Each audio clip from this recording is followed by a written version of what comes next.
Dr. James Reed stood in awe before his creation, the culmination of 30 years of theoretical physics and engineering. The time-shifting cannon gleamed under the laboratory lights, its polished chrome surface reflecting the anxious faces of his team. What had begun as a thought experiment on quantum entanglement had evolved into humanity's most formidable weapon. "Is it ready?" asked General Williams, his weathered face betraying no emotion. "As ready as it will ever be," James replied. "But I must stress again the unprecedented nature of what we're attempting. We're not just firing energy or matter. We're firing alterations in the timeline itself." The Earth Alliance had been pushed to the brink by the Drak invasion. These aliens had superior technology in almost every respect, except understanding of temporal physics, where humanity had made an unexpected breakthrough. The Drak ships had appeared without warning 3 years ago, establishing orbital positions and demanding Earth's unconditional surrender. Lisa Martinez, James's lead engineer, adjusted the final calibrations. The temporal stabilizers are holding at 98% efficiency, better than our simulations predicted. James remembered the day he first conceptualized the weapon. It had been during a peaceful afternoon in his garden, watching a butterfly land on a flower. The notion had struck him suddenly. What if causality could be weaponized? What if time itself could be manipulated to defeat an enemy? "The Alliance Council is demanding results," General Williams reminded him. "The Drak flagship is positioned over London. They've given us 48 hours before they begin planetary bombardment." James nodded grimly. "Tell them we're ready for a field test. But make it clear, we've never fired this outside the temporal isolation chamber. The consequences are unpredictable." The team loaded the cannon onto the transport vehicle. Through the reinforced windows, James could see the night sky illuminated by the ominous glow of Drak warships. Humanity had tried everything: nuclear weapons, antimatter bombs, even a desperate attempt at biological warfare. Nothing had penetrated the aliens' defenses. Robert Taylor, the quantum programmer, approached James with a data tablet. Final simulations complete. The cannon should create a localized temporal distortion field around its target. In theory, it will age the target by several thousand years in an instant. "In theory," James muttered. As the transport pulled away toward the deployment zone, James felt the weight of responsibility crushing down on him. He had created a weapon that could potentially save humanity. But at what cost? The time-shifting cannon represented a fundamental violation of what he had once believed to be immutable laws of physics. The vehicle stopped at the outskirts of the city. Above them loomed the massive Drak command ship, its hull pulsing with alien energy. "This is it," General Williams said, clasping James's shoulder. "You've given us a chance, Doctor. That's more than we had yesterday." As technicians positioned the cannon, aiming it skyward toward the alien vessel, James found himself whispering a prayer. Not for success, but for forgiveness from whatever universal laws they were about to break. "Charging sequence initiated," Lisa announced. The cannon hummed with growing power, its core glowing with an impossible light that seemed to bend inward upon itself. The fate of humanity now rested on a weapon that should not exist. The cannon fired with a sound unlike anything human ears had ever registered, a reverberating silence that seemed to swallow all other noise. A beam of distorted light, appearing both solid and insubstantial simultaneously, lanced upward toward the Drak flagship. "Direct hit," Robert confirmed, his voice barely audible in the strange acoustic aftermath of the firing. For 3 heartbeats, nothing happened. James feared they had failed. Then, the impossible unfolded before their eyes. The Drak ship began to change. Its sleek, metallic hull developed discolorations that spread like time-lapse footage of rust. Sections began to crumble, deteriorating at an accelerated rate. Within 30 seconds, the massive vessel, over 2 miles in length, had aged thousands of years. It collapsed in on itself, disintegrating into debris that rained down through the atmosphere in a spectacular meteor shower. "My God," whispered General Williams. "It worked." The celebrating technicians fell silent as they grasped the full implications. They had just witnessed the destruction of an advanced alien warship using a weapon that manipulated the fundamental fabric of existence. Word spread quickly. Within hours, the time-shifting cannon became humanity's salvation. Production facilities worldwide were converted to create more units. Theoretical physicists who had once debated abstract concepts now worked frantically to improve the weapon's efficiency. The Drac responded with confusion, then rage. Their remaining ships launched a desperate attack, but with each engagement, more cannons fired. More alien vessels aged into dust. Within a week, the invasion force that had terrorized Earth for years was reduced to scattered remnants.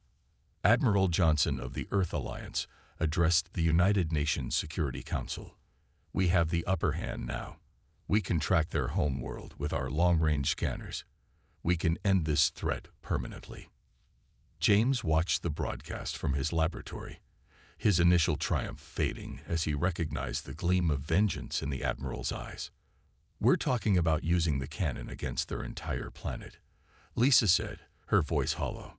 "Billions of aliens, civilians, children, innocents." "I know," James replied. "I've created something terrible." The Earth Alliance fleet launched 2 weeks later, carrying 3 enhanced time-shifting cannons capable of planetary scale effects. James had refused to assist in their development, but others had eagerly taken his place.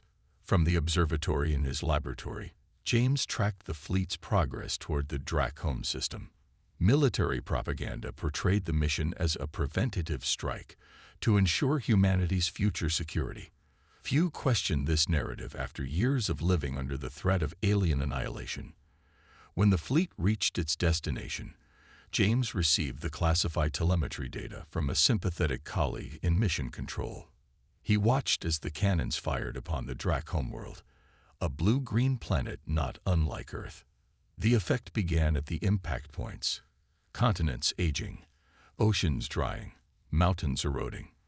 Within hours, a thriving world had been reduced to a lifeless, ancient husk, an entire civilization erased.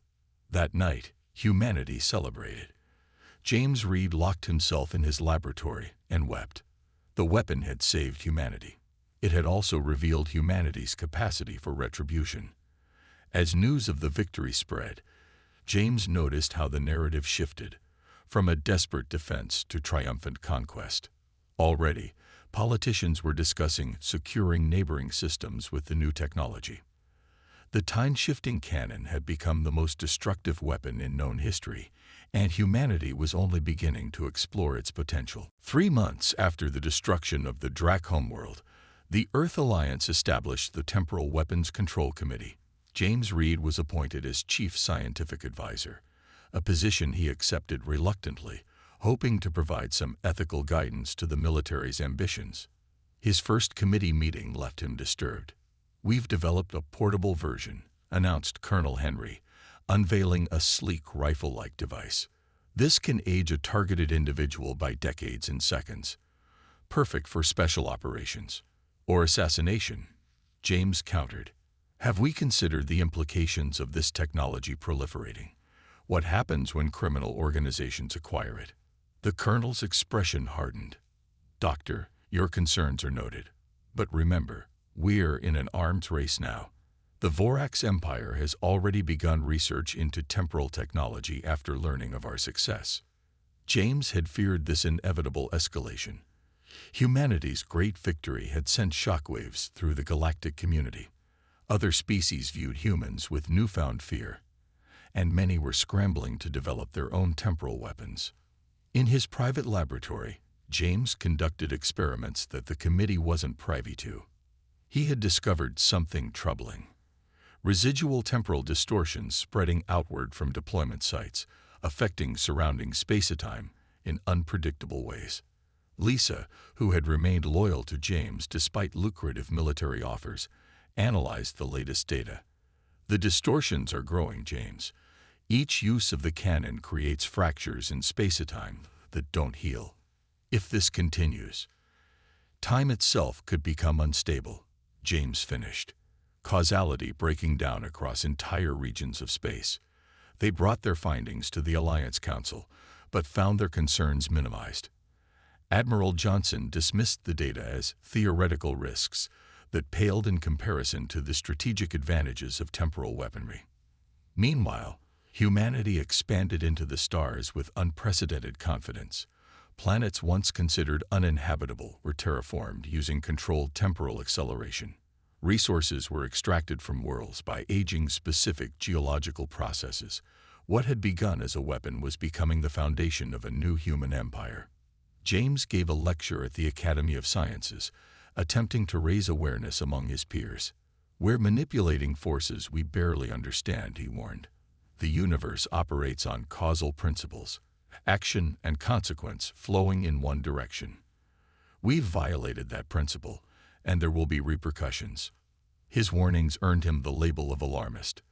The public, emboldened by newfound galactic prestige, had little patience for caution. Temporal technology stocks soared. Time manipulation became commercialized. Expensive treatments to reverse aging, entertainment experiences involving temporal bubbles, even cuisine prepared through accelerated time. One evening, Thomas Wright, a temporal physicist who had once been James's student, visited his former mentor. His face was grave. "We've detected something," Thomas said, showing James classified readings from a deep space monitoring station. "Ripples in spacetime, converging toward our solar system. Something's coming, Professor. Something drawn to the distortions we've created." James studied the data, his worst fears confirmed. Their meddling with time had attracted attention, perhaps from entities that existed within the higher dimensions of spacetime itself. "The committee needs to hear this," James insisted. "They already have," Thomas replied bitterly. "They've classified it as a theoretical anomaly and redirected resources toward developing defensive temporal shields." That night, looking up at the stars, James wondered if humanity's great weapon would ultimately be its undoing. They had shocked the universe, yes, but had they also awakened something that existed beyond conventional understanding? Something that maintained the laws they had so casually broken? The ethical questions no longer seemed abstract. Time was a fabric that connected all existence, and humanity had begun tearing at its threads. 5 years after the first firing of the time-shifting cannon, humanity had established a formidable interstellar presence. Earth Alliance outposts dotted neighboring star systems, each protected by temporal defense grids. The human military, once outmatched by alien technology, now inspired fear throughout known space.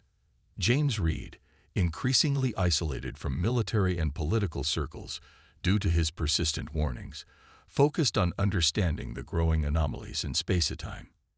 His research facility on Europa, Jupiter's moon, operated independently from Alliance oversight.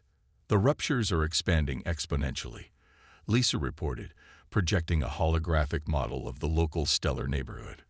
Red pulses indicated areas where temporal stability had been compromised. Each new use of temporal technology worsens the condition. "And the convergence Thomas discovered?" James asked. "Accelerating. Whatever it is, it's responding to our activities." Reports from the frontier described strange phenomena. Ships disappearing only to reappear days later, with crews who had experienced years of subjective time. Colonies discovering artifacts of their own civilization that hadn't been built yet. Children aging backward after exposure to temporal radiation. The Alliance classified these incidents, but James maintained a network of scientific contacts who shared information discreetly. The pattern was undeniable. Reality itself was beginning to fray. In response, military research doubled down on temporal technology. The latest iteration of the cannon could now create bubbles of accelerated time around enemy fleets, aging them to dust while leaving surrounding space untouched. Temporal shields protected human installations by projecting a field of stabilized time that rejected external manipulations. An arms race unlike any in history unfolded across the galaxy. Species that had once been neutral toward humanity now formed defensive pacts. The Arcturus Accord united 17 alien civilizations in a temporal non-proliferation treaty, which Earth refused to sign. Admiral Johnson, now Supreme Commander of Alliance forces, gave a speech that was broadcast throughout human territory. We stand at the dawn of human cosmic dominance. Our understanding of time gives us an advantage that no species can match. We will secure humanity's future by controlling not just space, but time itself. James watched the broadcast with growing horror. The weapon he had created to save humanity had transformed his species into the very thing they had once feared. Conquerors driven by power rather than defense. The first direct challenge came unexpectedly. A coalition fleet from the Arcturus Accord appeared at the edge of the Sol system. Rather than attacking, they transmitted a message to all Earth channels. Humanity has violated the fundamental laws of existence, stated the alien ambassador, a Tellurian with shimmering blue skin. The damage spreads beyond your comprehension. We come not as conquerors, but as custodians of space-time integrity. Cease all temporal manipulations immediately, or face consequences beyond conventional warfare. The Alliance Council dismissed the warning as an empty threat, a desperate move from species afraid of human advancement. They ordered a temporal strike against the coalition fleet. James, learning of the order, made a desperate attempt to prevent catastrophe. He broadcast his research findings to every connected system in human space, the data showing imminent space-time collapse, the approaching convergence, the irreparable damage already done. The Alliance responded by cutting his broadcast and declaring him a traitor. But for many citizens, the revelation was eye-opening. Protests erupted across Earth and colonial worlds. Military personnel questioned their orders. The confrontation at the edge of the Sol system became a tense standoff. As diplomats from both sides finally agreed to meet, instruments across the galaxy detected a massive disturbance. The convergence that Thomas had first observed years ago had arrived. In the space between Earth and Mars, reality itself seemed to fold inward. A rift appeared, not in space, but in time, revealing what appeared to be a window into another dimension where the laws of physics operated differently. Humanity stood on the precipice of a new type of conflict, not against alien species, but against the fundamental fabric of the universe itself, which seemed to have developed antibodies against their temporal manipulations. The rift between Earth and Mars expanded daily, its edges shimmering with impossible colors and emitting radiation that defied classification. Conventional and temporal weapons had no effect on it. Probes sent to investigate either disappeared or returned transmitting incomprehensible data. In a historic move, the Earth Alliance and the Arcturus Accord formed a joint scientific commission to study the phenomenon. James Reed, his status as traitor quietly rescinded, was appointed to lead the human contingent. "We've dubbed it a chronological antibody," James explained to the assembled representatives. "Based on our findings, we believe the universe itself has generated a response to our manipulation of time, much like a body produces antibodies to fight an infection." The Tellurian scientist, Dr. Mira, nodded in agreement. "Our species has ancient legends of time guardians, entities that exist outside normal spacetime, maintaining the flow of causality. We believe them to be myths. Now, I am not so certain." Analysis revealed that the rift was not simply a tear in reality. It was actively repairing damaged spacetime by reabsorbing the temporal energy humans had unleashed. However, this process was itself destructive, breaking down normal matter and energy within its expanding radius. Projections indicated that within months, the rift would engulf Mars. Within a year, Earth itself would be consumed. Public panic led to mass evacuations of the inner solar system. The alliance between former enemies strengthened out of necessity. Species that had developed their own temporal weapons willingly dismantled them, hoping to appease whatever cosmic force they had provoked. James worked tirelessly, examining data from the rift, testing theories about its nature. One night, exhausted in his laboratory, he experienced something extraordinary. A communication not through conventional means, but directly into his consciousness. The entities beyond the rift had no language as humans understood it. Instead, they conveyed concepts through pure mathematical patterns. They were indeed guardians of a sort, aspects of the universe's self-regulating mechanisms that maintained causal integrity across the cosmos. What humans had done with the time-shifting canon was not merely a violation of physics, but an existential threat to the coherence of reality itself. The damage was spreading far beyond human perception, weakening the boundaries between dimensions, between past and future. When James shared this experience with the Commission, reactions were mixed. Some dismissed it as hallucination brought on by stress and radiation exposure. Others, particularly non-human members, recognized patterns consistent with their own species' mystical traditions.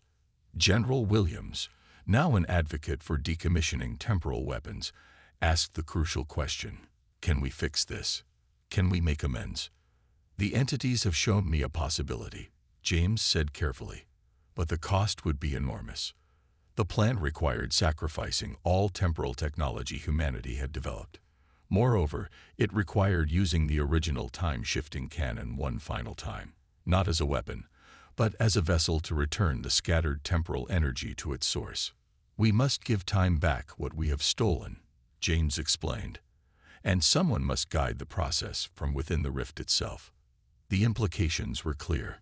It would be a one-way journey for whoever undertook the mission. The canon and its operator would need to enter the rift, reverse its polarity, and essentially reset the damaged portions of space-time. As the architect of the technology, James insisted that the responsibility was his alone. Despite arguments from his colleagues and pleas from Lisa, his mind was made. The modified canon was prepared, stripped of its weaponized components, and reconfigured to function as a temporal stabilizer. James would pilot the small vessel carrying it directly into the heart of the rift. As he made final preparations, humanity and its former enemies watched together. This was not a moment of scientific triumph, but of atonement, an acknowledgement that even the most advanced civilizations must respect the fundamental laws of existence. "Our greatest achievement was not creating this weapon," James told Lisa before boarding the vessel. "It will be learning when to unmake it." The small spacecraft carrying James and the modified time-shifting cannon approached the shimmering boundary of the rift. Instruments flared and died as they crossed the threshold, the laws of normal space-time giving way to something more fluid and chaotic. Inside the rift, reality behaved like a dream, malleable, responsive to thought and intention rather than physical laws. James found himself not simply piloting a craft, but navigating through his own consciousness as much as through the distorted dimension around him. Recording final log, he spoke into a device he knew would likely never be recovered. "The interior of the rift appears to be a nexus where multiple timelines converge. I can perceive echoes of choices never made, futures that never happened." The modified canon hummed with building energy, its systems interpreting James's mental commands rather than mechanical inputs. The mathematics of temporal reversion flowed through his mind with perfect clarity, knowledge seemingly granted by the Guardians themselves. Around him, he glimpsed fragmented visions, Earth consumed by Drak bombardment in timelines where the canon was never created, humanity evolving into something transcendent in futures where temporal power was used wisely, civilizations rising and falling across eons in the blink of an eye. "The Guardians are not sentient as we understand the concept," James continued. "They're more like immune responses, natural forces maintaining the integrity of space-time. But they can communicate through mathematical constructs, through patterns embedded in reality itself." As the spacecraft penetrated deeper, James felt his physical form beginning to dissolve. His consciousness expanded, perceiving multiple dimensions simultaneously. The boundaries between observer and observed, between cause and effect, blurred.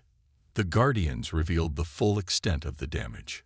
Fractures in causality spreading like cracks through glass across vast regions of the universe. Entire galaxies would eventually collapse into temporal chaos if the process continued unchecked. The canon was never meant to be a weapon, James realized aloud. In some fundamental way, I think I always knew that. It was a key, a tool for understanding the nature of time itself. We just used it incorrectly.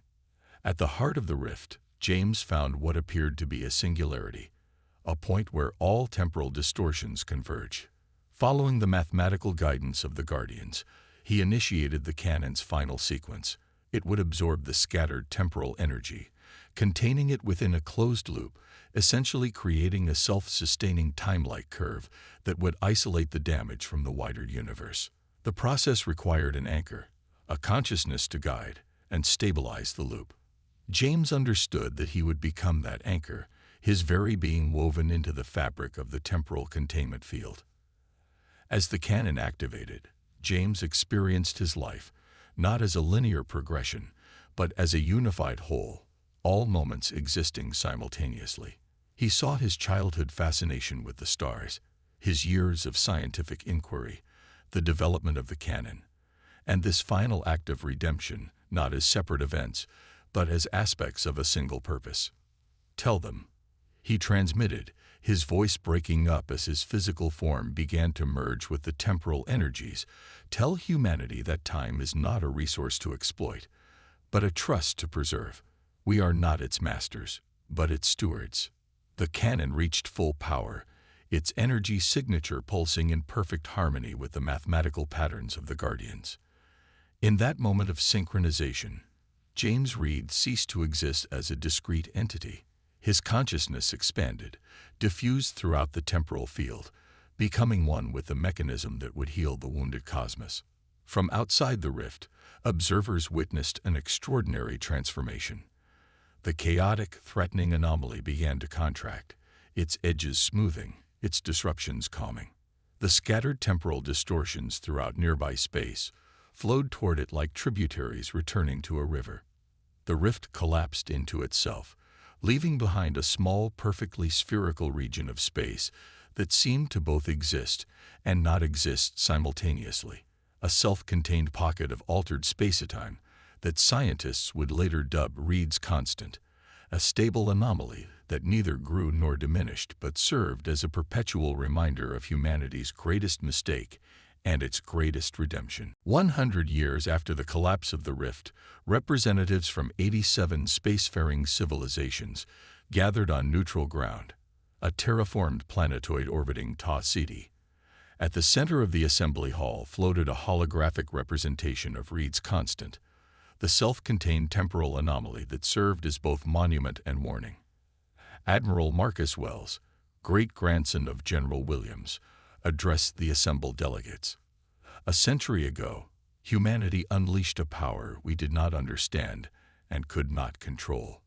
We weaponized time itself, believing it would secure our dominance among the stars. Instead, it nearly unraveled the fabric of existence and brought us to the brink of cosmic judgment. The chamber remained silent, representatives from formerly hostile species united in solemn reflection. Today, we formalize what many of our civilizations have already embraced, the temporal accord, a binding agreement that classifies time manipulation technology as prohibited knowledge, to be sealed away and forgotten. Lisa Martinez had not lived to see this day, but her daughter, Emily, now an elderly physicist herself, stood among the human delegation. Her life's work had been dedicated to understanding Reed's constant, the anomaly that contained the remnants of humanity's temporal experiments and the consciousness of her mother's closest friend. The accord established more than prohibitions. It created the temporal guardianship, a multi-species scientific and ethical body tasked with monitoring space-time integrity across the galaxy. Any civilization developing technology that approached the boundaries of temporal manipulation would receive guidance and warnings rather than threats. The weapon that shocked the universe ultimately taught us humility, Marcus continued. It showed us that there are forces beyond our comprehension, laws that cannot be broken without consequence. After the ceremony, Emily made her way to the observation deck. Through the viewport, Reed's constant was visible as a faint distortion against the starfield, a perfect sphere where light behaved strangely, where time itself remained in perfect balance. Scientists had spent decades studying it from a safe distance. Some claimed to have detected patterns in its fluctuations, mathematical sequences that seemed almost like communications. Emily had dedicated her final years to decoding these patterns, convinced that some fragment of James Reed's consciousness persisted within the anomaly. Thomas Wright, now over 120 years old and kept alive by medical technology, joined her at the viewport. He had been James's student, then colleague, then the primary advocate for his posthumous recognition. "Do you think he knows?" Thomas asked softly. "Do you think he can see what his sacrifice accomplished?" Emily smiled, touching the glass gently. "The patterns we've recorded from the constant change today, during the signing. They've never formed that sequence before." "What do they translate to?" Thomas asked. "It's a simple sequence. In mathematical terms, it represents something like completion or fulfillment." She paused. "I believe he knows, Thomas. I believe he's at peace." Across the galaxy, the legacy of the time-shifting canon manifested not in weapons or power, but in wisdom. Temporal physics remained a theoretical field, but one approached with reverence rather than ambition. The near catastrophe had fostered unprecedented cooperation among formerly competitive species. Humanity, chastened by its brush with cosmic forces beyond comprehension, redirected its ingenuity toward technologies that worked with the natural laws of the universe rather than against them. The species that had once shocked the universe with its hubris became known instead for its perspective, advocates for causal responsibility and cosmic stewardship. In science academies throughout human space, students learned the cautionary tale of the temporal weapon and the physicist who created it. They studied the ethical framework James Reed had developed too late to prevent disaster, but just in time to redeem his creation. And in the silence between stars, Reed's constant continued its perfect, rhythmic fluctuations, a soul transformed into pure mathematics, a consciousness that had transcended humanity to become one with time itself, watching over the galaxy that had learned the hardest of lessons, that some knowledge demands not exploitation, but reverence, not conquest, but custodianship. The weapon that had shocked the universe had ultimately transformed it, not through destruction, but through the wisdom born of narrowly averted catastrophe.